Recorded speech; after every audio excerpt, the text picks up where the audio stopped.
What's up, Fanout Crew? Colby and Brian are back after taking a little bit of a hiatus from the for the Christmas holidays. Brian, you and I haven't had a chance to really catch up about stuff. How was your holiday, man? I was good, dude. I took all of last week off from work, so couldn't go wrong there. Besides for the fact I was sick for half of it, but You had a week I off would, of work. That must be nice. yeah, and like go figure. It's like I'm always so busy at work, and I planned this week to catch up on some of my own personal projects that have been neglected, and then I was sick the entire time and didn't do anything useful. Nice. Yeah. But the holiday itself was really good. How about you? Well, actually, it was good, man. I spent some time with family. You know, my brother and his wife and his kids came in. We had 4 people playing Marvel Ultimate Alliance at my mom's house on the old school Xbox 360, which was definitely an experience. I saw That was that. that was super fun. My birthday's tomorrow, so I'm looking forward to that. I know you just had a birthday recently. How did that go?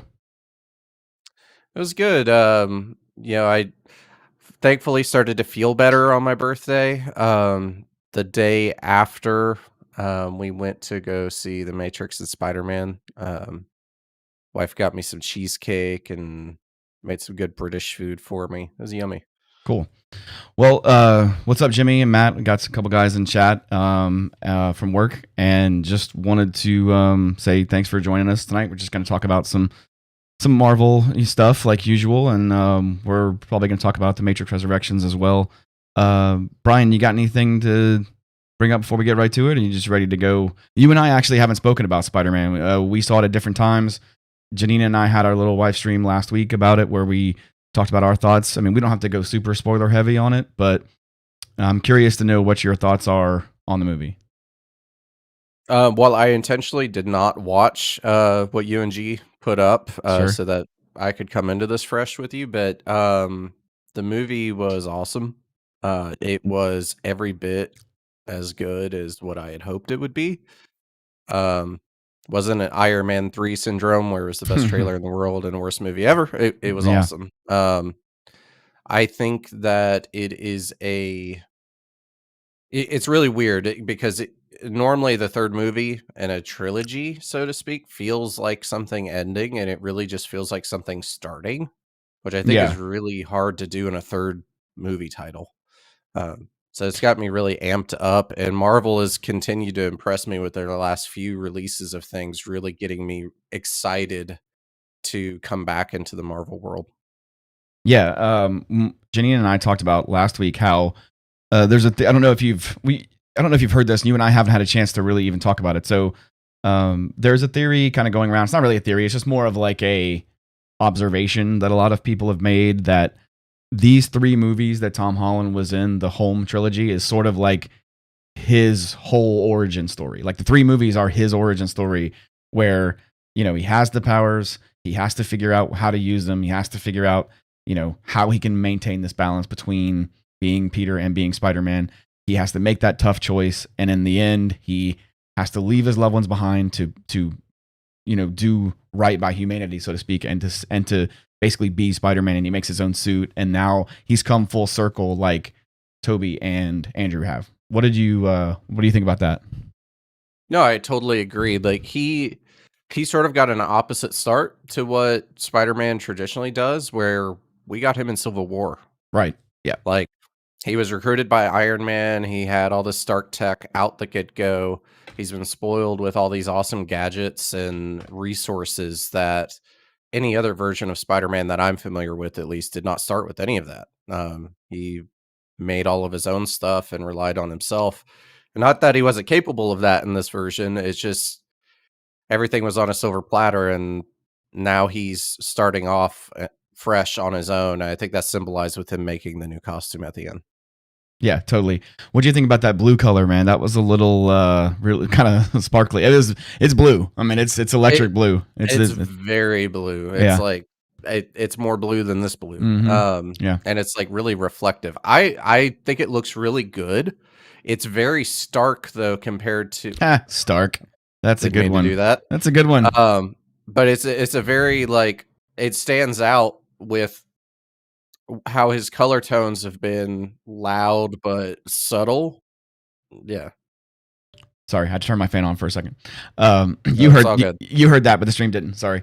Yeah, no, I think that is. Look, I mean, the movie is great. Is it perfect? No. Does it have little things like?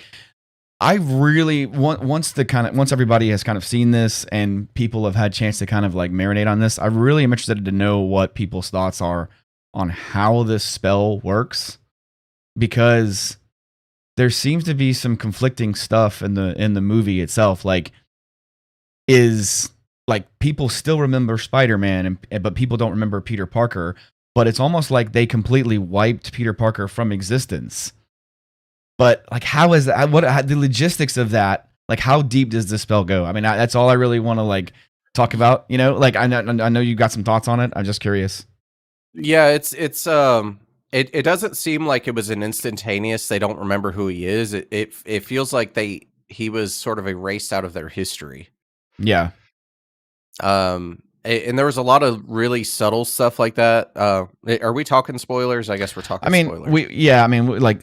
Again, we don't have to go super deep into it, but I mean, at this point, you know, people have either seen the movie or they haven't, and they are going to disconnect from the stream. So, I mean, yeah, mute now, go away if you don't want to hear this. Yeah. But like little things like May's tombstone didn't say loving aunt, didn't say anything about her being an aunt. Mm-hmm. Then him go to the coffee shop.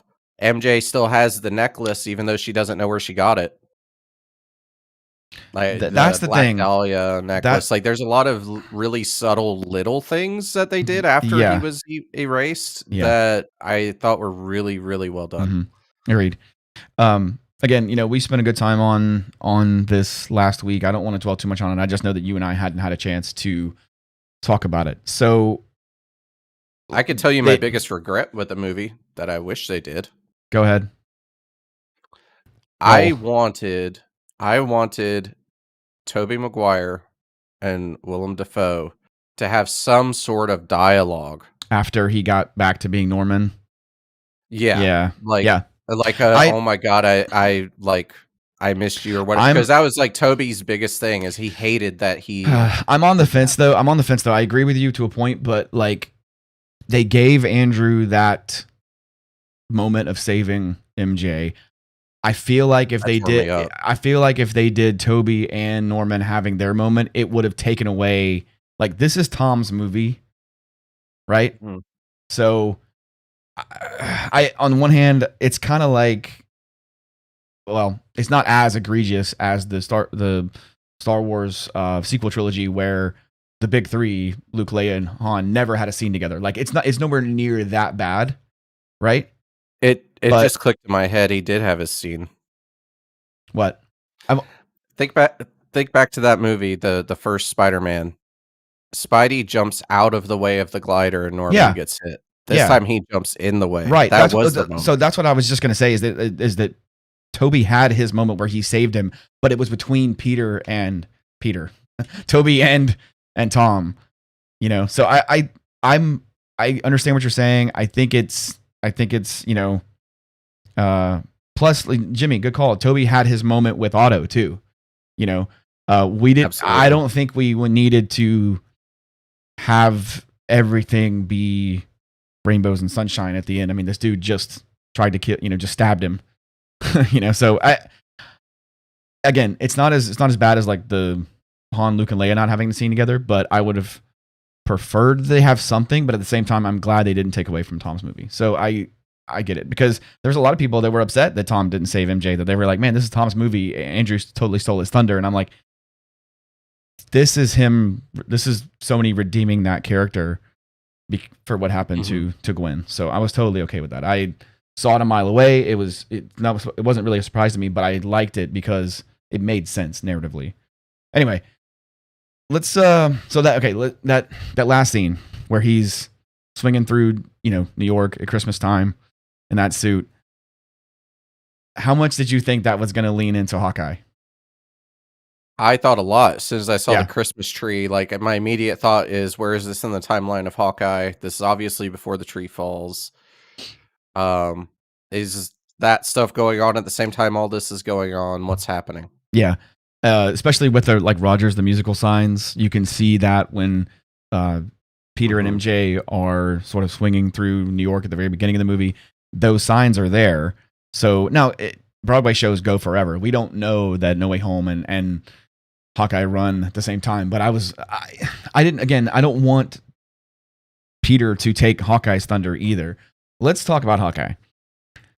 Well, I have one kind of blending theory on Hawkeye and Spider-Man, and I need to go back and actually confirm this and watch Hawkeye again. The musical that they showed the sign for, if you think of the end of Hawkeye, after all the credits, the end credit scene is an extended part of that musical. Yeah. I keep meaning to go back and look at when you see the musical at the beginning of the show, do they mention Spider-Man at all in the song? And then don't mention him in the after credits version of the song? I don't think there's any references to Spider-Man at all in Hawkeye. If there were, it wasn't like anything major. I either missed it or I don't think there was anything. Why? Oh. Well, no, see, that's the thing. They showed the same part of that song at the beginning, and then they show it again at the end. But are you talking about because maybe the spell like erased the memory or something? But see, everybody knows Spider-Man still. Exactly. Everybody still knows Spider-Man, just not Peter. Remember, because Happy was like, how'd you know Aunt May? And he's like, I knew her through Spider-Man. So they still remember that part. Ultimately, I think that spell will, like, they'll just fix that within the first half hour of the next movie, you know? But, because, I mean, come on. You can't, I mean, how are they going to do that? I think he's going to go back to not being an Avenger and wanting to be an Avenger, but not having an in. Yeah, because no one's going to really know who he is. And maybe now he can go back to that friendly neighborhood thing. So, what do you think about them maybe doing a... Now, there's no like reports of this. If there are, I haven't seen them. This is just in my head. I would love to see a, Hell's Kitchen style team up with Spider-Man and Daredevil. That would be awesome. Like in the same vein of the Netflix series, but with Tom Holland and Charlie Cox. Yeah, more of like a street level movie. Yeah, wouldn't that be cool? I think. Yeah, I think so. Yeah, no, Jimmy brings up a good point. Yelena did mention the new Statue of Liberty. When she was in New York, she was like, sitting down with Kate Bishop, which I thought was a really cool scene that a lot of people didn't realize. Like, we were seeing the new Black Widow and the new Hawkeye sitting down and having dinner together, and it was like, wow, that's cool. I never thought we'd get that again because of what happens in Endgame. Spoiler alert if you've been under a rock since 2019. So, yeah, she was like, hey, I want to see the new Statue of Liberty. And we also saw that in No Way Home that they were working on that. So maybe, but see, some time passes after the spell.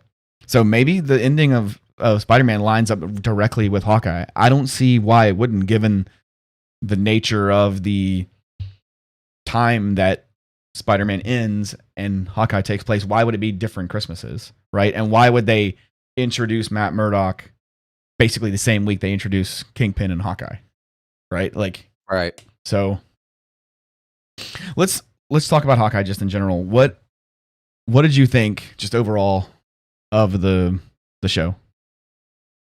I really enjoyed it. It's really fun. It made me feel like I was watching a 90s like Christmas movie that's not really a Christmas movie. It just happens to be taking place during Christmas. It had that kind of vibe about it. It's the Avengers version of Die Hard, basically, with a little Home Alone thrown in there and stuff, Yeah. So, but it was really fun, and I appreciated the change of pace because all of the Disney Plus Marvel shows we've had to date have all been very serious. Or very convoluted in really deep storylines. I feel like Hawkeye kept it very simple.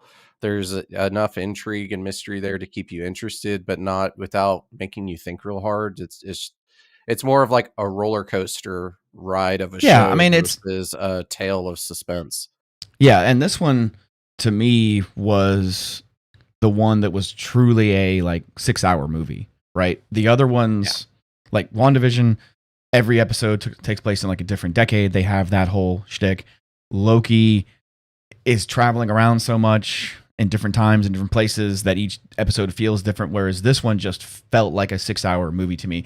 Falcon and Winter Soldier did that a little bit, but this one just felt like the most consistent of all these shows. I don't know that I'm ready to call it my favorite. I still think Loki is probably my favorite, but I agree. Loki and WandaVision both have a couple of low points that are low, right? And Hawkeye is just straight up solid the entire time. Like there was not a single minute where I was like, this needs to end, like this scene is dumb, or this story, this, subplot is stupid. Like Hawkeye just worked for me. I really liked the interaction that Kate Bishop had with Clint. Like they are very good together on screen, but it takes a long time to get that chemistry between the characters, not between the actors, between the characters. Because like, remember, he calls her. He the whole time he denies it. Like you're not my partner. Like you're a kid. And then the very last episode, he's like, "Look, I'm with you to the end on this. You're my partner." And I was like, that was really cool because they'd been through a lot, in a short amount of time. Right. Yeah, and I would say too, the interactions between the new Black Widow and the new Hawkeye were also really solid. I'm actually a little curious what their relationship will look like going forward because I know during the macaroni dinner, she basically said like, "Don't the next time you get between me and Clint Barton, you'll die. Mm-hmm. Basically, I will kill you." Yeah. And then Kate continued to get between the two of them for the rest of the show, and she's still she alive. never she never once intended to hurt Kate Bishop, and I think that they actually like each other. They get along well personality wise. I'm curious to see if we'll get like a relationship between them that's more than just friendly. I don't know. That's the vibe that I was picking up. My wife kind of agreed. She Well, ships it. damn. now my mind's racing all these different places. No, I'm serious. Like, and I don't mean that in a perverted way. I mean, they seem like they were hitting it off. They had chemistry. Yeah. Yelena was 100% pulling her punches with Kate. Like she could have killed her at any moment, or just within seconds, subdued her or knocked her out or whatever. But I think she was more like toying with her because number one, that's not the person she's contracted to kill. Like Black Widows aren't murderers, they're assassins. There's a huge difference. I know that sounds like it's a fine line, right. But yeah, I mean, dude, Florence Pugh. I looked at it as she's amazing, dude. She's so good in that role. It kind of reminded me of like flirtatious fighting. Like neither one of them really seemed to be trying to hurt the other. They were just trying to slow each other down. Yeah. Because like Yelena at any point could have just bitch be gone and moved on with her life and did not. Yeah, I'm interested to see where they take that too. And plus, I mean, there's still plenty of story to be told, not just with the story that the season 1 Hawkeye set up, but there's other stuff. I mean, what is Valentina Contessa de Allegra Fontaine or whatever? What is she doing right now? Who else is she going to try to recruit? I mean, we know she got John Walker. We know she's got Yelena, or at least is in contact with her. Kate Bishop maybe Yelena recruits Kate to be part of this young / Dark Avengers team that Val is putting together. That could be cool. Maybe. And I'm realizing that Val was not in Spider-Man or Hawkeye. Yeah. But she's been in most of the recent stuff, I feel like. At least being mentioned. Yeah, well, remember though that Eleanor Bishop, who's Kate's mom, I think you and I know who she is from the comics. Yes. I don't want to go into that right now, but we don't know that they're even going to go that route. It seems like they are, but she is the one that hired Black Widow, but I think she would have had to have contacted Val through some underground assassin network, whatever, Assassins Are Us or whatever. So even if Val wasn't directly in this story, her influence is there. Yeah, exactly. So what do you think about Kingpin? I mean, there's no way he's dead. They wouldn't bring him in just for this. Dude, they didn't show her shoot him, right? So when that I forget which episode it is, episode 4, 5, when it ends with the cell phone image of It's him. 5. Yeah. No. It my Yes, it's 5. It's 5. my wife and I lost our mind. Like, she jumped up and did like a weird strut around the room and like was yelling Now, and was this before? celebrating. Was that before or after you had seen Spider-Man? This was before we had seen Okay. Spider-Man. Okay. So I had seen Matt Murdock in Spider-Man. So and it's been, I had assumed for months that Kingpin was the guy that they were, going to bring into this Hawkeye series. But you're right. When you actually see it and then see his name in the credits, it's like, oh my God, like they are doing this, dude. Like this is awesome. Mhm. So Yep. And then actually seeing him on screen again was really nice. His wardrobe was kind of weird in parts of it, but seeing Matt Murdock too that's straight in the movie was great. That you're talking about the like Hawaiian shirt that he wore. Yeah, that's actually straight from the comics. There's a comic run that he doesn't have the hat, but like look, I don't remember which one it is, but look it up, and he's wearing like a white suit with like a Hawaiian shirt. Like it's the same color and everything. They just added the hat to it. So I don't know why he's dressed that way at Christmas, whatever. But like that wasn't something they just sort of did. Like there's definitely a precedent for that, which I thought was cool. But it seemed like they have like buffed him up a little bit, right? I don't mean physically. I mean like they've given him some type of extra power because in the Daredevil show he's just a big dude. He can't take an arrow to the chest, right? And she straight up shoots him and he just yanks it out. And I was like, okay. Yeah. They're going more accurate towards the comics with this iteration of Kingpin. Because who's to say it's the same one we saw on Netflix? It may not be. Could be a variant. Right. Yeah. And Emily and I were actually talking about this and something I feel like the Marvel comics have never touched upon or explained, as far as I know, is how the heck is he so tough and resistant? Like, because even in the comics, like he goes toe to toe with some pretty tough heroes and always lives.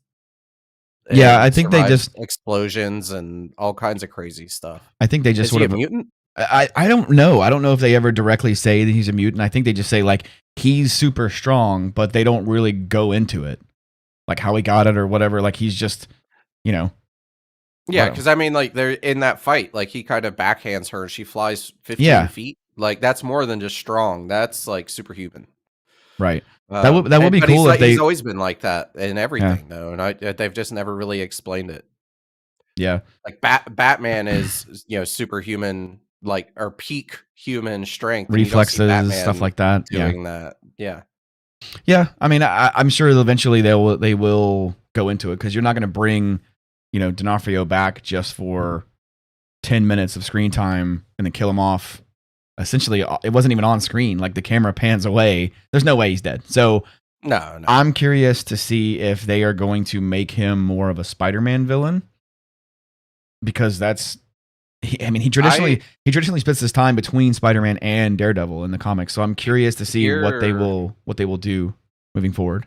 Well, what I predict is that maybe during the Morbius movie they may plant some seeds for this, but we've already seen in the trailer like Vulture talking to Morbius, and I'm kind of curious if Kingpin is going to sort of assemble like a true Sinister Six of some sort, and Spider-Man and Daredevil may pair up to deal with that. Damn, dude, that would be legit, dude. I'd be here for that.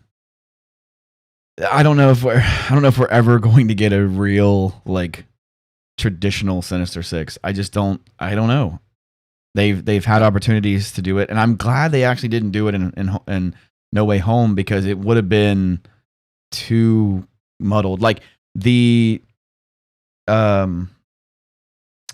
stuff with Infinity War, that is Thanos' movie, right? The Avengers are in it, but that is Thanos' movie. If they ever do a true Sinister Six film, it needs to be a Sinister Six film that Spider-Man is in, not a Spider-Man film that Sinister Six is in, So I don't know, man.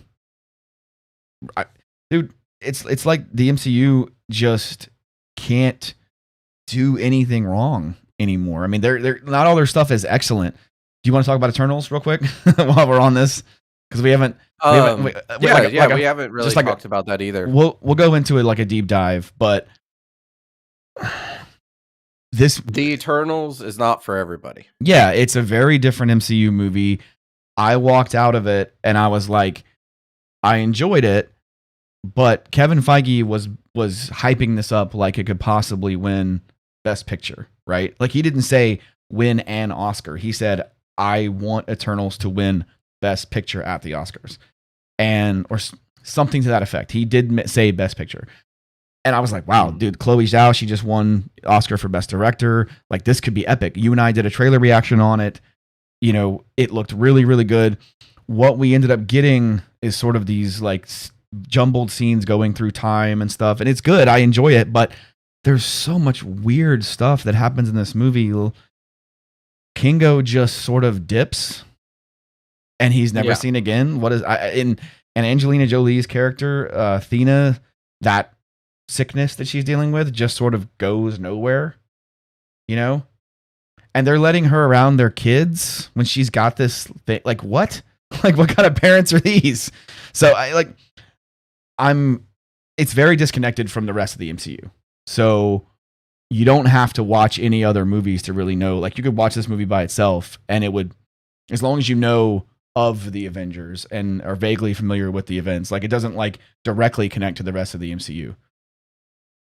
Yeah, and I actually have some theories about that before I go into that, I don't mind movies that jump around in time. I don't Like, either. you know, you're in the past, and then you're in the future, then you're back in the past to explain something. And like, I don't really Deadpool did it mind that. perfectly. Deadpool went flashback and forward a lot, and it worked perfectly. Right. Well, I think where this movie had a hard time doing that is there's so many main characters that it started to feel jumbled, because you weren't really sure what you were like. You kept going back to the past, but you weren't really sure which character we were supposed to be learning Who's about, 'cause the we're kind of learning about who's everybody. who's the protagonist of this movie? Icarus, Cersei. Right. I mean, So there's that, but I know, and when I say it's not for everybody, I think one of the common things I've heard from people I know is the movie was boring. It was a lot of talking. yeah, it's very dense. Very dense. It was slow moving and very dialogue heavy. Mhm. I don't mind that because I'm a big like I like the lore that goes into things. Like Sure. I've always been that way with Star Wars. And I know you have been too. I like knowing all the intricate Lore details, the lore background before stories war. and stuff. Yeah. Exactly. And so I didn't come away from the movie feeling that way, but I'm into that. And I know everyone isn't, and that's fine. But I do think that it opened the doors to a lot of potential things, like in the cosmic side of Marvel's future. Yep. Absolutely, with Thanos' brother showing up at the end, Star Fox, and Eros. Yeah. it is Star Fox, right? That he has two different names. Yeah, Star Fox and Eros. Yeah, and make sure I'm not getting that confused. And it's Harry Pip the Troll. Styles, dude. Like that almost took me out of the movie, dude. Like you can't cast him in that role. I didn't like his casting, but whatever. it does make me wonder. You know, and maybe I'm remembering wrong. I don't remember the Eternals being machines. Maybe I remember that in wrong. the comics. Yeah. No, to my knowledge, I mean they're a race of beings. They're like between the Celestials. They're on the level with the Deviants between the Celestials and humans and aspirants, I think, are above the Celestials. It's a whole thing. Like, dude, Right. Marvel's cosmic stuff, is nuts. Just, I mean, it's like you've got Living Tribunal, you have literally Eternity, like who is basically the embodiment of time in Marvel. And I don't know how they're gonna do any of that if they ever do, because at that point, like, an Ant-Man movie or a Spider-Man movie can't have any stakes to it, you know? Well, I mean, they talk about the Living Tribunal in the first Doctor Strange movie. Right, exactly. Like the staff of the Living Tribunal. Yeah, and they show the statue. There's a head of a statue that's broken in the Loki episode when they're in the void. It's just kind of sitting there. So when it's there, I don't know. We'll see. Right. But yeah, so anyways, my Eternals, thought process with the Eternals is if they're machines and Star Fox is one of the Eternals and is Thanos' brother, then they're machines? Are they not machines? I had the same. Are they? I had the same question, and it's like, How is Thanos yeah, a celestial with a deviant gene if he's a robot? maybe our Eternals that we see in the movie are just clones of the originals that are in fact sentient, like physical I don't beings. know. Like, Maybe they'll explain it that Thanos and Star Fox are the children of celestials and therefore are real. What? yeah, that's a whole thing. I don't know. It's enjoyable. It's very dense. It's just, man, that trailer really sold me on this epic, like, scale story, and it just wasn't. I mean, the stuff with the Celestials is really cool when they show Arishem the Judge and they show you just his true scale and all that stuff. Mhm. Like, all those scenes were really amazing, but it was just like, I didn't care about any of these characters, dude. I mean, they tried to make Druig like paint him as like a quasi villain in the trailer, and he ends up being like the coolest one of all of them. But still, Yeah, he was my favorite. yeah, but like, He's rumored to be cast as the Joker oh secretly god, in dude, Batman too. dude, he would be, I'm all for it. he would be amazing, dude. Yeah. Barry Keegan or Barry Cogan. It's his. Yeah. I don't know the pronunciation, but I yeah. believe I can't remember exactly where he's from, but it's one of those things where the look of it isn't necessarily how it's pronounced. Right. Anyway, Eternals it's enjoyable, but it's not in the top 10 for me. Yeah, I definitely. It was not as good as I expected it to be. It was still fun to me, but I Yeah. recognize it's not a Marvel that's going to be universally accepted like most are. Right. Sure. Like if someone says they didn't like the last Spider-Man movie, they're wrong. Like That's true. that movie has something for everybody. Yeah, so there's like Eternals doesn't. every movie is subjective, and like there are I mean, you can have your opinion, but you can have a wrong opinion, right? Like Yeah. if I were to come out and say like I don't think Hitler was really that bad, like that's an opinion and it's wrong. Like there's no way Yeah. there's no way you could possibly argue with that. You may not like Spider-Man No Way Home, but there's no way you could say it's a bad movie. Like it's objectively, it is a great film. So I don't know. Absolutely. I'm looking forward to what they do with the future with just all these stories, honestly. Yeah, and one of the areas I do have to give big props to Eternals is at the end when the giant celestial just kind of shows up and addresses the planet. That felt like the most like gut-wrenching, like, holy shit, we're tiny in the universe moments. Mhm. And it felt right. It like I think back to Fantastic Four when like the Cloud Galactus showed up. Like it didn't really feel like a threat. You had to go there, didn't you? Yeah. I mean Yeah. it's my only point of comparison in these Sure. movies for something to that scale. But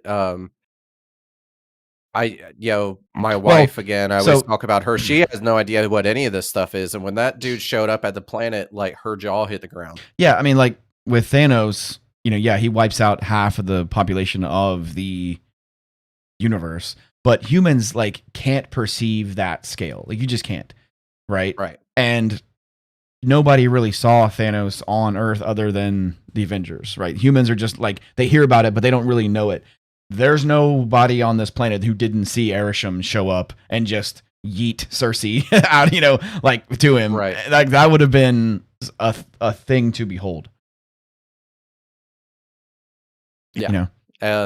And then last thing is the end credits introduce us to, or I guess not really introduce, confirm. There's us, a little bit of a hero and another hero. I wouldn't even call it an Easter egg. I mean, you don't see him, but you hear a voice. And for the first week, people didn't even really know who it was. And then Chloe Zhao confirmed that it is indeed Mahershala Ali as Blade, which, dude, Blade, the Black Knight, sign me up. I mean, I'm all like, especially now that Multiverse of Madness, Doctor Strange in the Multiverse of Madness is going to be a thing. We're really going to start leaning on supernatural stuff. I can't wait to see. Maybe we get Ghost Rider. Maybe we get a Midnight Suns storyline with Black Knight and Blade and Ghost Rider. Dude, come on. Yeah. I think that's really the last Marvel thing to touch on is the trailer / end credit scene from No Way Home for Doctor Strange 2. Yeah. What do you think? So it was, let's kind of let them in on a little, like, not really secret, but just a little inside joke. So you were like, you had not seen Spider-Man yet, and we were texting, with the group, and you were like, I'm gonna hold off on watching the Doctor Strange trailer until after I see Spider-Man. I'm like, you might not want to watch the credits because like it is the trailer, and I didn't want to like say it because if I were to tell you, hey, they play the Doctor Strange 2 trailer at the end of Spider-Man, would you consider that a spoiler? Because I didn't say anything about the trailer. I just said the trailer is a thing, right? I didn't like. No, but dude, some people consider that a spoiler. Like, and I'm like, how is that a spoiler? All I said was, and I didn't even tell people this, but there's been instances where I've said something like that, and they're like, how could you say that? That's a huge spoiler. And I'm like, no, it's not a spoiler. All I said was the trailer for Doctor Strange 2 is at the end of Spider-Man. It's not like I said, hey, Venom is there and then gets yeeted away, and then Danny Rojas from Ted Lasso has to take the symbiote. So yeah, the only way that I would have ever considered that to be a spoiler is if I watched the trailer and it was like Spider-Man's dead, blah blah blah, and I'm like, well, fuck, the movie's ruined now because it just told me the end of that movie, but it doesn't. It doesn't talk about the events of the movie at all. Yeah, it's more of just like hey, this movie is coming out. Actually, here it is. It might have actually made the movie more surprising for me because it would have made it look like our predictions of an evil Doctor Strange came true in the movie since there's an evil Doctor Strange in the trailer. Maybe we were sort of right. I hadn't considered that. There is an evil Doctor Strange in Spider-Man No Way Home. From the time that the credits start to the credits end, or technically not credits, but the movie starts, ends, there's an evil Doctor Strange in No Way Home. Confirmed. Mephisto. Right. Mephisto train. Yeah. I didn't even think about that. That's good. I feel vindicated now. Because they were trying really hard in that trailer to make you think that that's not Doctor Strange, or at least that something is going on with him. And then in the movie, they use different takes, and I'm like, those fuckers got me again, dude. And like, I'm actually kind of, and it's just slightly different takes. It's not even like that big difference. Just they mess with us hard. But I'm kind of curious now if this evil Doctor Strange in the trailer is the one from the What If storyline. Yeah, I am too. Or just a similar one. Yeah, I don't think it's that one because I never got the implication that the Strange Supreme from What If is evil. More of just a guy who just went too far and didn't stop. Like, I don't perceive him as being evil, but the one in the trailer, I got a vibe from him that he was bad. So I don't think it's the same person. If it is, great. I mean, let's do it. All right, enough. I think it looks fun. Enough Marvel talk. You want to talk about the shit show? You're gonna have to narrow that down a little bit. Matrix. So, all right. If you shit had, show's harsh. No, it's not. It's not at all. It's being lenient, if anything else. Let me take you back to what, 1999? When was it 98, 99? 99, right? The first one came out. 99, I believe. The original Matrix movie changed cinema forever. Not sci-fi, not kung fu action movies, not just, any action movies. It changed cinema, period, forever. And it changed a lot of people. Yeah, in general. Yeah, like it got people interested in tech because technology was just like 99. Like, not people were just starting to get like high speed internet. Like, most people had dial up at that time. If you can freaking imagine that, right? I had dial up. Yeah, I think I got high speed internet. I was like on 2001. AOL. I was like probably AOL 4.0. We were on Windows 98 SE, dude. Yeah. So that movie did not need any sequels. The original Matrix movie is a flawless masterpiece. It is perfect. Like, Raiders of the Lost Ark, perfect. Godfather 1 and 2, perfect. It's perfect. It does not there's nothing wrong with it. It does not need any sequels. And the second and third movies are not the worst thing I've ever seen, but they are not worthy sequels of that first movie. So they're not cohesive. Yeah, because like at the end of the first movie, he's like, I'm going to show you a world with infinite possibilities or whatever. And then the second and third ones came out, and it's like, did you? Because no, they showed us a world with infinite Smiths, right? And it was just like, so it was kind of like Jurassic Park, right? Jurassic Park comes out, revolutionary. The first movie is all about showing. It's like it's the spectacle, right? And then the sequels come out, and people are like, okay, you've taken the cat out of the bag. You've shown us the dinosaurs. You've shown us the fact that this is a dream world. What can you do with it now? Right? Well, turns out not very much, because the Jurassic Park sequels in general are just meh, right? Most of them. And yeah. Well, hang on. I don't want to lose my thought. So yeah, go ahead. So I'll let you go. I just got to get this out. So the Matrix sequels never should have happened. They are not horrible, but you said they're not cohesive with the original. When we heard that Resurrections, or at the time Matrix 4 was a thing, I was like, great. It's going to be The Force Awakens. It's going to be the first movie and like just a reshot. And I'll be damned if that's exactly what we got, but it's horrible. It's so weird. I mean, the trailers for this movie, you and I did reactions on those. If you guys haven't seen those, the trailer reaction to the teaser reaction where they inject they inject the local time into the video that you're watching, and they're like, you believe it's 7:52 p.m. and we're like, what the, like, that's nuts. They got me with this trailer campaign. Like they got me.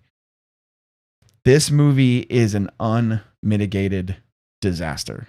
Just okay. How in the hell are you're gonna change actors, which is not the problem at all. Like, people change actors all the time, or movies change actors all the time. That is not the issue. But the fucking number one rule when you change actors is if you have to make any references to scenes that happened in the past, you fucking reshoot them with the new actor. You cannot mold in scenes from the previous movie that's literally being played in a movie theater inside the movie. Projecting over that guy's head, where Lawrence Fishburne is talking to young Neo, and I cannot remember his name, Black Manta from Aquaman, is new Morpheus, and the scenes are overlaid on top of each other like they're seamless. Same thing happens when Jonathan Groff awakens as Agent Smith, and he says Mr. Anderson, and they overlay and interweave the footage of Hugo Weaving saying it on top of Jonathan Groff saying it. And this is the same world dude, what? Like, it's almost like they had the plan to get Lawrence Fishburne and Hugo Weaving back, and they couldn't do it, or didn't do it, or whatever. And the one Wachowski they got back was like, fuck it, we're just gonna do it live and go with the original plan. Okay, imagine in Iron Man 2 if they had gone back to a flashback from Iron Man 1, showed a scene with Terrence Howard, and then flashed forward back to Iron Man 2 showing a scene with Don Cheadle. That's exactly what they were doing. And it happens for like the first 30 minutes of this movie. And people are just like, oh, this is so cool. It's a video game. No, you fucking idiots. The video game thing was a lie that the analyst injected into the narrative, because so many people were waking up from the Matrix and escaping it that the machine said, screw it, we're just going to lean in to that and inject that into the narrative and tell people, hey, you know that feeling where you've had where you can't tell if you're asleep or awake? That's all from a video game that Thomas Anderson made a long time ago. And these movies are video games. What? No, dude, no. Like, actually, I actually really like that idea that the Matrix became so self-aware that the people inside the Matrix were breaking out, that they like injected that into the narrative. That's really cool, right? But it just goes nowhere. And why that? Like, if these are digital images of people, yeah, you can change. They can look any way they want. Well, then why the fuck did Neo and Trinity look the same? And how has it been 60 years? Neo's just been hibernating for 60 years. He hasn't aged, but like, they basically say he hasn't aged a day. I mean, obviously he has in real life, but what? I mean, this movie's a fucking disaster, dude. I'm sorry. I'm sorry. Go. Yeah. So Lawrence Fishburne, he said he was never approached about being in the film. Never approached. That's fucking asinine, dude. Yeah. And so here's my thing.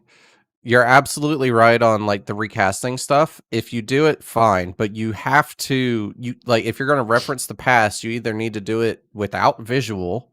Yeah. It's not you need to have them record it. It's not like we needed Hugo Weaving's face when he said Mr. Anderson. Everyone would have fucking known who he was at that instant. You know? Yeah. Like, why did you even do that? So then, yeah, that's fine. And then I get that, okay, Morpheus isn't really Morpheus. He does, dude, he does nothing in this movie. Yeah, he is a useless character. Useless. So, but here's my thought is, if Neo is this almighty programmer and hasn't aged a day in 60 years, how is it that he doesn't know exactly what Lawrence Fishburne looked like and programmed this new Morpheus to look like him?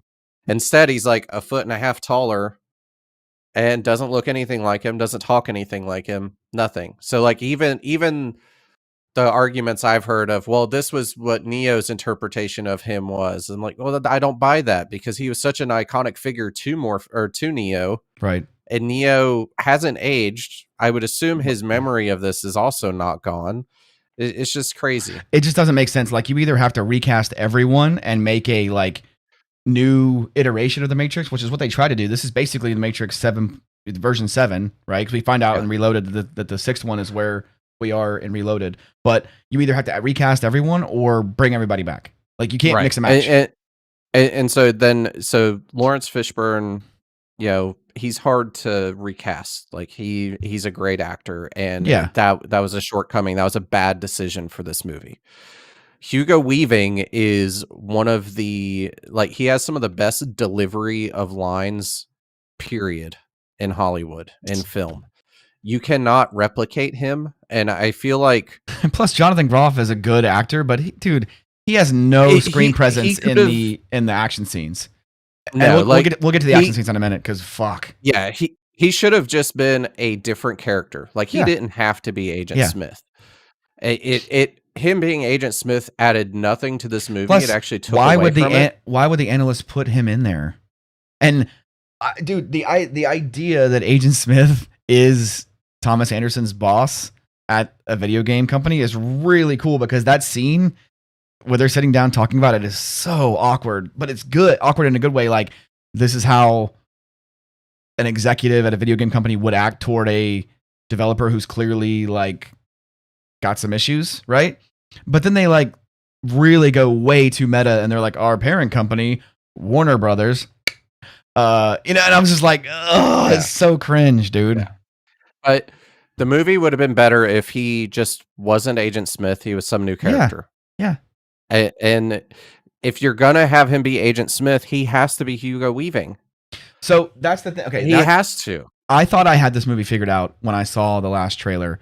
I thought that this was actually going to be a closet prequel, right? Because Morpheus is clearly younger, Agent Smith is clearly younger, Neo is older, and I was like, maybe this is, because I heard about the video game rumor, right? And I was like, maybe Neo is the real Thomas Anderson from the real world that developed this game, and these characters are young versions of themselves that we're seeing go through a new iteration of the Matrix because everything got rebooted or whatever. You know, I thought that could have been cool, right? It's like a sequel combined with a prequel. That would have been fucking nuts. Yeah.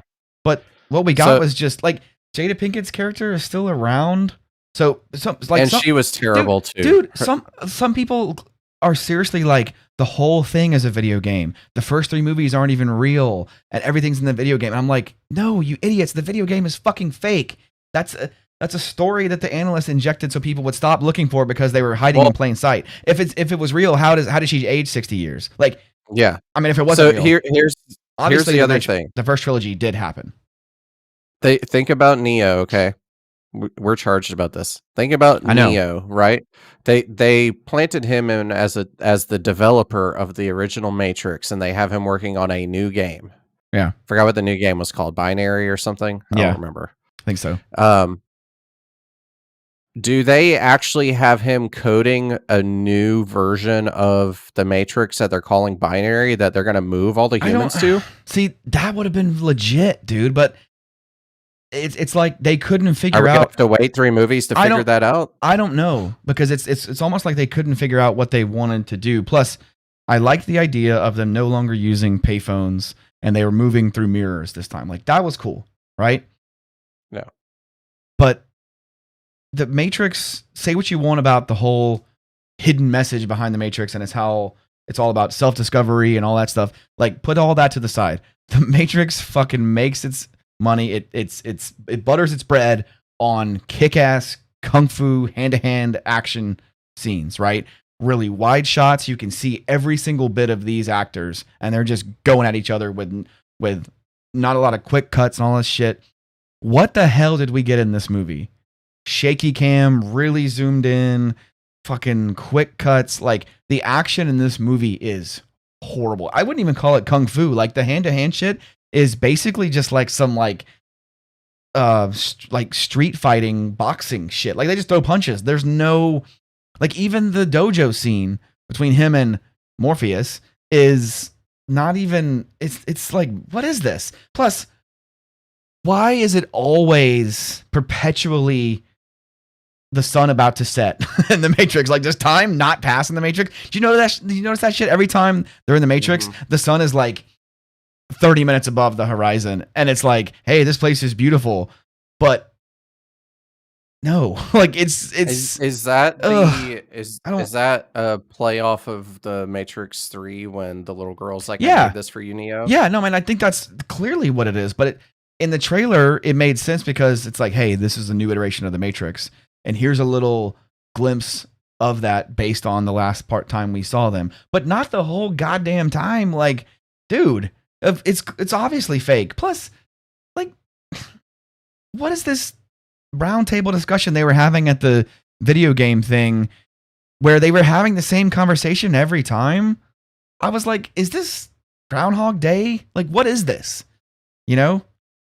Because, like, maybe I probably go into deep theory on this. I probably just didn't get this movie. I probably didn't get it, and maybe I'm just being an idiot, but this movie just sucks, dude. I don't know what it's trying to tell me. I think there's a lot of like subtle stuff that you have to really reach for in order to appreciate. It's too subtle, appreciate the ideas, but excuse me, you should not have to reach as much as you have to reach to get to this stuff. Yeah, like, because my idea with them sitting around the table is, I think that's they talk about the Matrix that they find Morpheus in is like a modal window that's running a loop to train them how to stop Trinity from leaving.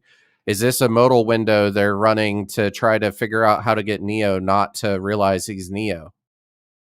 Yeah, and I mean, it's just looping through them doing the same shit over and over again. I also thought if they didn't go the prequel route, that they may have done the like Matrix within a Matrix thing, right? Mm-hmm. And they kind of do that with this modal, but like, they don't explain what the hell that is.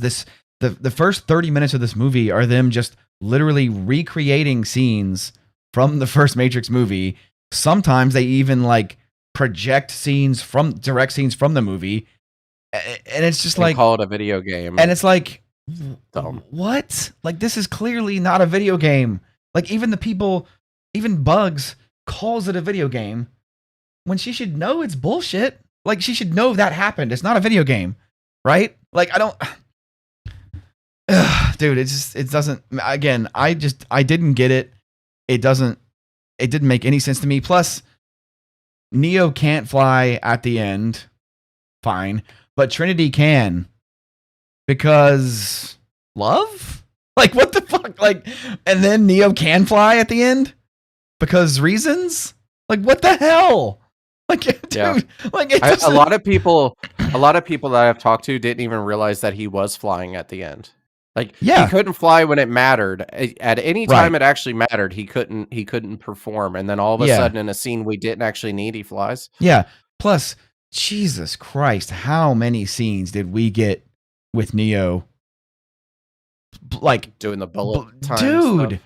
every scene he Goes way fights, over every scene he fights, and he does that. In the first Matrix movie, he does it once. He literally stands up in the hallway and just puts his hand up and just stops him, and they drop. Look, fucking beautiful. And this one, he does it every 5 minutes, and it's like what they got wrong is, well, if you think of the first movie, when he does that, the agents are like, "Oh fuck, we're screwed." Yeah, he does this and like to these people, and it's like normal police bots right, or whatever the hell they're calling them now, okay, and they don't care. The bot thing, the bot thing drove me crazy too, because the analyst was like, "Oh, it's so much more efficient. I can just activate the bots at a moment's notice, as opposed to just having the agents digitally inhabit whoever they want at a moment's notice." Like, it's the same end result, dude. It's the same thing. You're just calling it a different thing, right? It's just, movie sucks, bro. Like, I'm never gonna watch it again. Like, I'm so disappointed because like I didn't give a shit about this movie, and then I saw the trailer and I was in, man. I was hooked. The only thing that this movie got right is it has the same appeal the first movie did, and people trying to dive in and reach for things to build their own theories. And totally cool with that. Totally cool. That's the only thing it got right. That's Yeah. the only thing it got right. Yeah, but you shouldn't have to. It relied too heavily. You shouldn't have to make it where people have to like, go into like 6 different layers to explain the subtext. It's like, look, either say a message or don't, but don't like pretend like it's. Dude, I couldn't tell if this movie was actually satire. Like, was Lana Wachowski actually giving Warner Brothers the finger for them making her make this movie? Like, seriously, I honestly felt that at some points. I was like, this is aware of itself, and it's telling Warner Brothers to fuck off, but I can't tell if it's on purpose. Like, it was so much. Well, oh fuck, I lost my train of Sorry, thought. I keep interrupting you, man. I'm really bad about that. It's all good. Anyway, so how did you like the man? Sorry. Sati, the little girl is back, right? And she's aged 20 years because she's digital. Here's the other weird thing. Like, I mean, why is she a weird bird thing?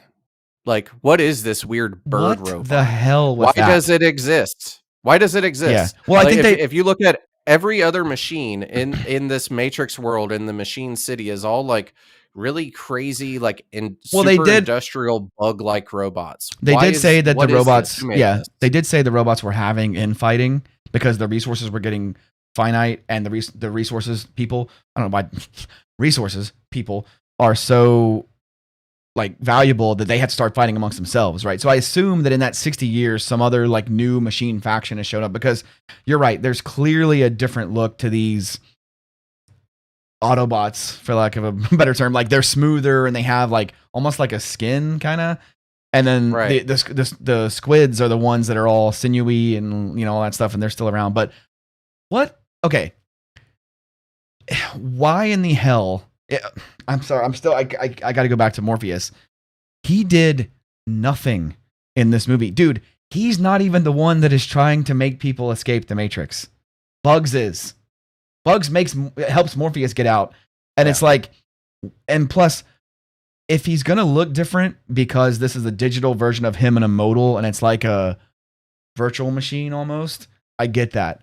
But when he becomes this little like sentient robot that's all those like nano balls and stuff, why would he continue to look like that instead of the original? It's because they couldn't fucking get Lawrence Fishburne. I guarantee you, there's no way they didn't ask him, because why? He says he was never approached. Okay, how many videos do I have to link of you saying, from fucking Andrew Garfield saying, "I'm not in Spider-Man No Way Home"?